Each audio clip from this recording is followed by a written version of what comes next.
hari ini ku bersyukur merasakan kasih setiamu. Shalom saudara, selamat pagi. Kita ketemu kembali pagi dalam Morning Devotion. Selamat pagi saudara-saudara, apa kabar? Saudara, kita akan baca firman Tuhan dari 1 Tesalonika pasal yang ketiga ayat 1-13. Demikian firman Tuhan. Kami tidak dapat tahan lagi, karena itu kami mengambil keputusan untuk tinggal seorang diri di Athena. Lalu kami mengirim Timotius, saudara yang bekerja dengan kami untuk Allah dalam pemberitaan Injil Kristus, untuk menguatkan hatimu dan menasihatkan kamu tentang imanmu, supaya jangan ada orang yang goyang imannya karena kesusahan-kesusahan ini. Kamu sendiri tahu bahwa kita ditentukan untuk itu.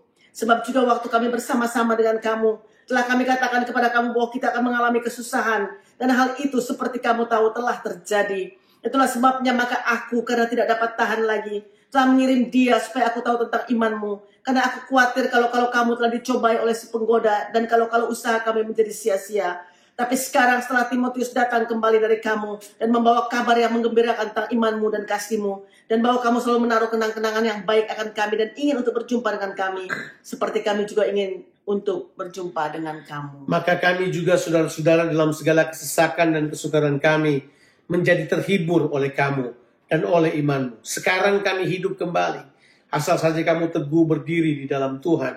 Sebab ucapan syukur apakah yang dapat kami persembahkan kepada Allah atas segala sukacita yang kami peroleh karena kamu di hadapan Allah kita?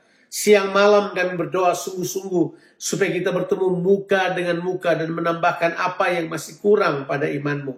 Kiranya Dia, Allah dan Bapa kita, dan Yesus Tuhan kita membukakan kami jalan kepadamu.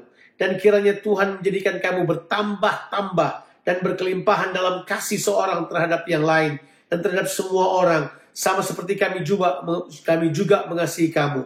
Kiranya Dia menguatkan hatimu supaya tak bercacat dan kudus di hadapan Allah dan Bapa kita pada waktu kedatangan Yesus Tuhan kita dengan semua orang kudusnya. Saudaraku, sebelum seorang anak bisa berjalan, maka anak tersebut harus belajar untuk berdiri.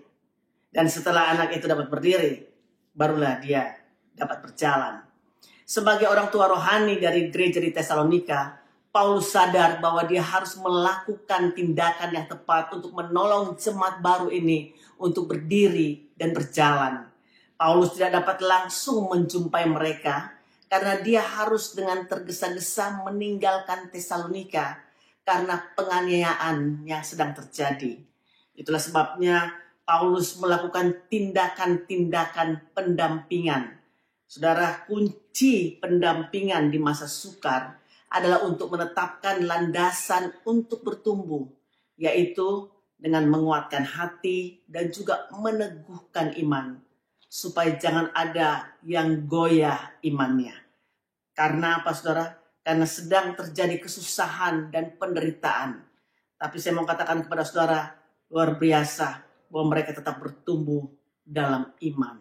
Kunci pertumbuhan mereka dilihat dari apa yang Paulus lakukan. Ada dua langkah praktis yang Paulus ambil dalam hal ini. Yang pertama, dia meninggalkan Timotius untuk ada di situ dengan mereka. Timotius dan tentu Silas tinggal di situ, tapi di sini dia meninggalkan Timotius karena dia udah nggak tahan lagi untuk mendengar kabar tentang mereka. Dia pengen sekali terima kabar. Jadi dia bilang Timotius ada di situ supaya kemudian Timotius yang akan menguatkan mereka. Tentu saudara tahu kualitas Timotius, bukan? Timotius orang yang tidak mementingkan diri sendiri. Orang yang mendahulukan kepentingan orang lain. Yang sangat mengutamakan kehendak Tuhan. Sudah bisa baca kualitas Timotius. Jadi Paulus memberikan seorang mentor buat mereka. Seorang yang dapat menjadi teladan buat mereka. Pendampingan ini yang sangat bagus. Mengirim seorang untuk menolong mereka. Ya. Paulus mau supaya kualitas hidup Timotius dapat menjadi kekuatan tersendiri bagi jemaat yang ada di Tesalonika. Paulus menulis surat karena dia rindu sekali, saudara. Kerinduannya luar biasa sekali. Waktu dia mendengarkan kabar tentang orang di Tesalonika, Paulus bilang gini, kami hidup kembali. Paulus betul-betul dikuatkan. Jadi langkah untuk mengirimkan Timotius adalah langkah yang bagus. Saudara-saudara, kita perlu sekali pendampingan dalam kehidupan ini. Saya kira gereja harus assist orang percaya yang sedang bertumbuh dengan pendampingan-pendampingan orang percaya yang lain yang sudah bertumbuh lebih dahulu untuk menolong mereka bertumbuh dalam kerohanian mereka melewati tantangan-tantangan kehidupan ini. Saudaraku, bagaimanapun kita berbicara tentang menolong orang lain untuk mereka bisa bertumbuh dalam Tuhan, itu adalah hubungan. Hubungan sangat penting sekali, yaitu orang harus terhubung langsung dengan Tuhan sendiri. Karena pertumbuhan merupakan karya Tuhan, bukanlah upaya manusia.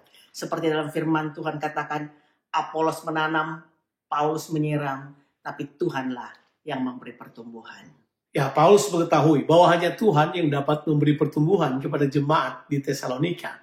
Makanya yang Paulus buat setelah mengirim orang, mengizinkan hubungan terbangun dengan sumber-sumber yang lain selain dirinya, Timotius, dan tentu orang-orang yang lain yang akan melayani di sana. Paulus kemudian mengizinkan mereka untuk terhubung langsung dengan Tuhan. Paulus bahkan mengatakan bahwa kamu ini adalah sukacitanya. Dan dia berkata, kamu kalau berhubungan dengan Tuhan, kamu akan mendapatkan kekuatan.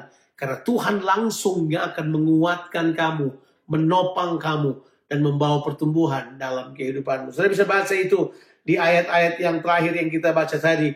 Dia berkata, kiranya dia menguatkan hatimu, supaya kamu tidak bercacat dan kudus di hadapan Allah Bapa. Sampai kedatangan Tuhan Yesus yang kedua kali. Paulus rindu jemaat di Tesalonika terhubung langsung dengan Tuhan dan mengalami Tuhan tangan pertama. Saudaraku, mari dalam kehidupan kita, hubungan pribadi kita dengan Tuhan semakin kuat, saudara, dan juga hati kita yang terus terbuka untuk menolong orang-orang yang membutuhkan. Tuhan Yesus memberkati saudara sekalian. Amin.